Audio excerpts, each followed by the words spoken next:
Hi you guys, welcome back to my channel. It is Sherrita, and if you don't, subscribe down below, like, comment, and share. So today I'm just gonna be talking about growing up in a Latino household, and also being like kind of I wouldn't say mixed. I just environmentally went through the stages or whatever. But I guess I would just say how I became Sherrita.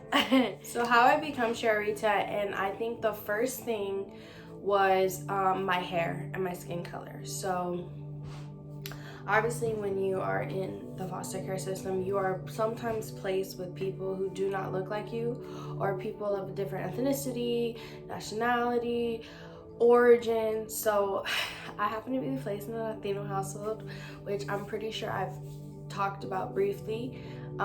So basically, growing up, a hair was a struggle. Finding someone to do my hair was a struggle, and then also learning how to maintain my hair was a struggle. So growing up, I got bullied a lot. Like, I would get bullied. I remember I would come home and I would cry. And I'd be like, oh my gosh, they said that I had a nest in my hair. And I didn't know too much about, how to maintain my hair. Also how to maintain, stuff that was added onto it, such as extensions or weaves or whatever. So I was constantly bullied.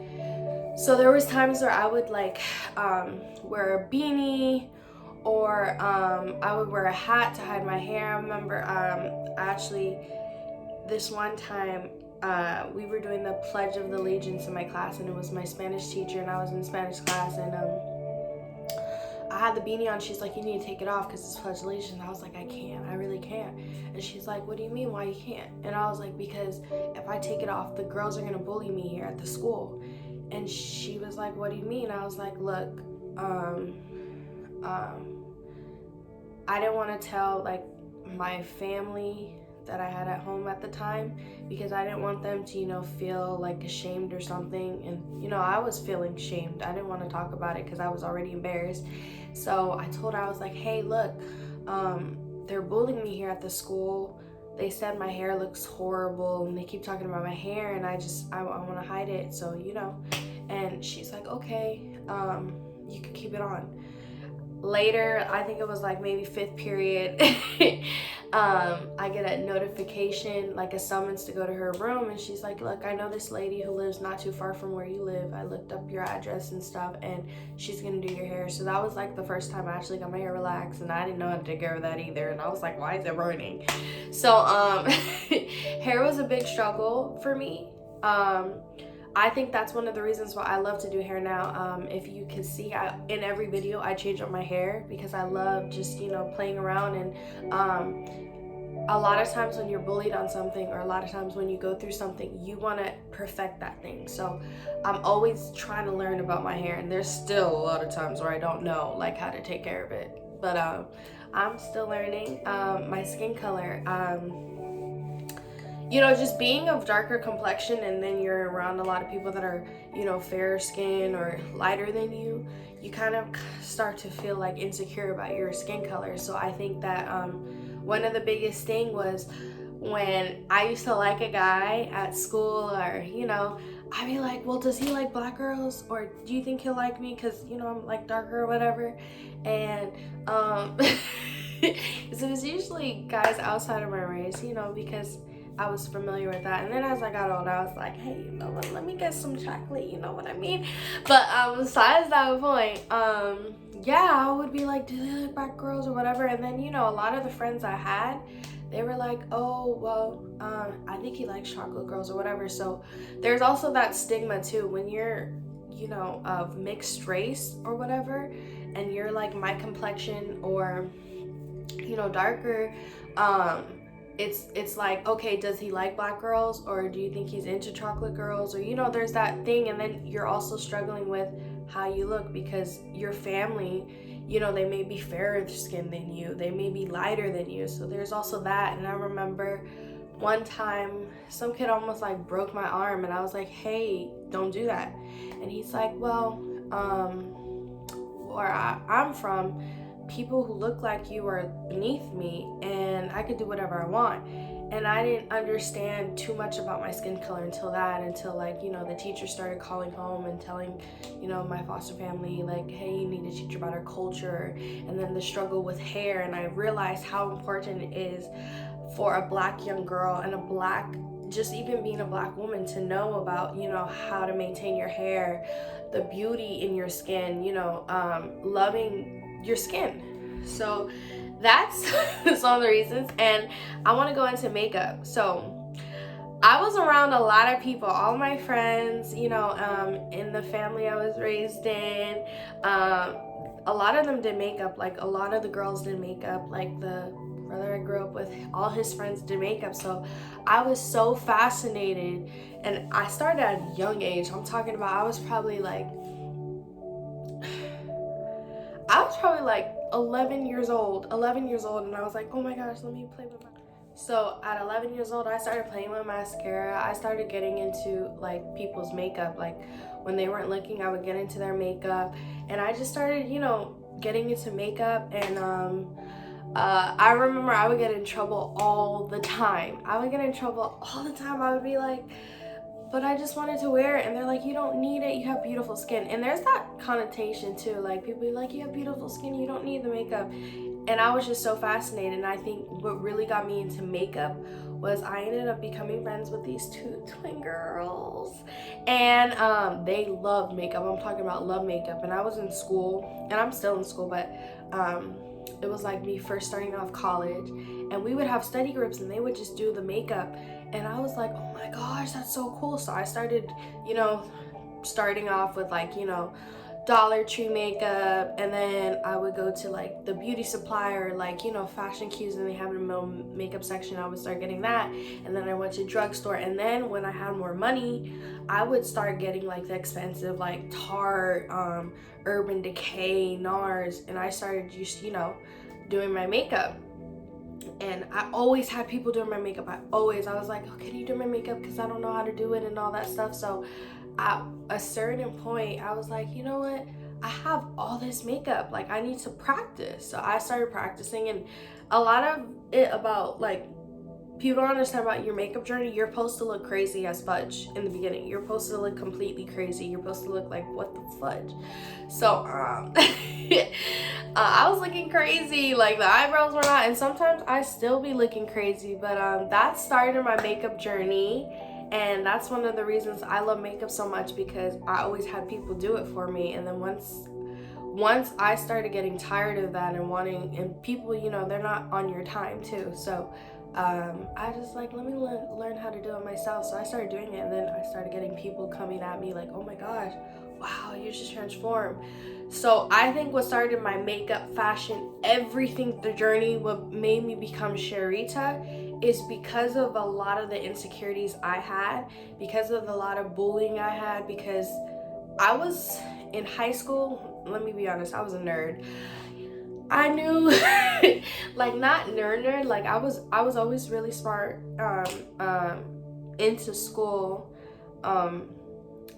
and based on how I was raised, you have to respect your elders, so you have to respect the people that came before you. So I was very, you know, traditional, cut to the throat, listen to the parents. I obeyed all the time. The only time I didn't obey is probably like when I got into things, or when I wanted to, you know, go out and do something. But I really, you know, but that was whatever. So I would say that when I got into college, I was like, this is a whole new start for me. Like, this is new. Like, I want to be different, you know, and I want to be, you know, I want to be one of the cool kids. And in high school, I was like, I want to be so cool. I want to get invited to all the parties. I want to, you know, for me to get into all those things in high school, I had friends, like, it would be a friend of a friend, or like I would be friends with someone and then they would end up knowing, or like it would just get out and we would go. So in college, I was like, hey, you know what, I'm gonna be different. Like, I want it to be different. So I just started, you know, little by little, you know, doing a makeup look here, doing a makeup look there. And then I started going to the beauty supply store. And then I was like, oh my gosh, wigs exist. So I started online shopping and buying different types of wigs. And then by the time of my second year of college, I was just doing all these different things. And I remember I would come into school and people would be like, oh my gosh, like you really transformed. Like I would just be looking regular, like, you know, and then I would go into my dance class and I would just get glam and people would be like, oh my gosh, you know, like that's so cool, blah blah blah blah. So that really made me become Sherrita. I think what I've learned a lot is all the insecurities, all the things I've had, I've developed and then made into something positive. So I took getting bullied because I was unaware of how to maintain my hair. I still am unaware how to maintain my hair, and took it into a craft like, oh my gosh, like, oh, you could start wearing buns and you could start wearing wigs and you could do like little, because also you got to think about like your hair. Like my hair actually is really really short, so a lot of times I'll be looking up like little kid hairstyles, and then I'll be like, okay, but how do I make it like look older? So you can add a ponytail, you can add like some curls to it. And then I love Pinterest. Don't even get me started about Pinterest. Pinterest is freaking amazing. So I'll look at Pinterest and I'll be like, oh my gosh, like that's a cute outfit. And I'll go to the store and then I'll see something and I'll be like, okay, that's kind of like a Pinterest outfit, I can make it into one. So I just do things. And then it's also knowing about, since I've been with my mom, it's about saving. So a lot of the stuff I get, like the earrings, the accessory, I get like at beauty supply stores that usually are $1, and I just stack up on them. Like I'll get 50 and then spend $50 and I have like 50 different things I could do. So like when I do my hair, makeup, I'll be like, oh shoot, I have these earrings, let me match them with these pink shoes. Oh, I have these gold earrings, I have these gold heels. So essentially how I became Sherrita is just a mix of a lot of things. And then you know, because I was raised, you know, in a Latino household, you know, went to a lot of parties, quinceañeras, oh my gosh, you don't even know, and learned like how to dance. Like I could tell you, I know how to dance to punta, bachata, merengue, salsa. Punta is actually Salvadorian. And then because I was raised that way, and then, you know, also I'm African American, environmentally I'm Latina, but I'm biologically African American.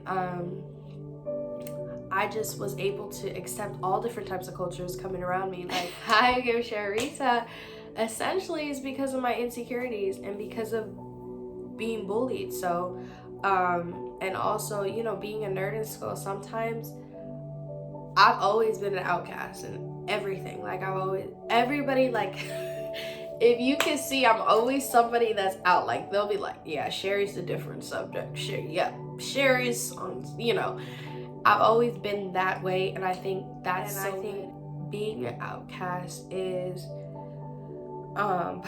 important because it allows you to be different. I don't think I ever want to be as similar as someone else. I think I want to be me, you know, and being me allows me to, like, you know how many people I've met just being myself. So just being an outcast. And I remember in high school I loved, like, you know, glam and all those things, and I didn't have like money like that to just, you know, go and spend on how I look. Now I have more money because I'm older and there's work and then school and you know, you save and stuff like that. So I remember I would just watch people and how they dressed and the way they moved and how they talked, and I was like, one day I'm going to be able to do those things. So I think those things that you look at and you're like, oh my gosh, like, oh, I really want that. Those things essentially are like your niche. So that's basically how I became Sherrita, a little bit more about me, and I hope you guys have a nice day, and thank you for watching. Bye.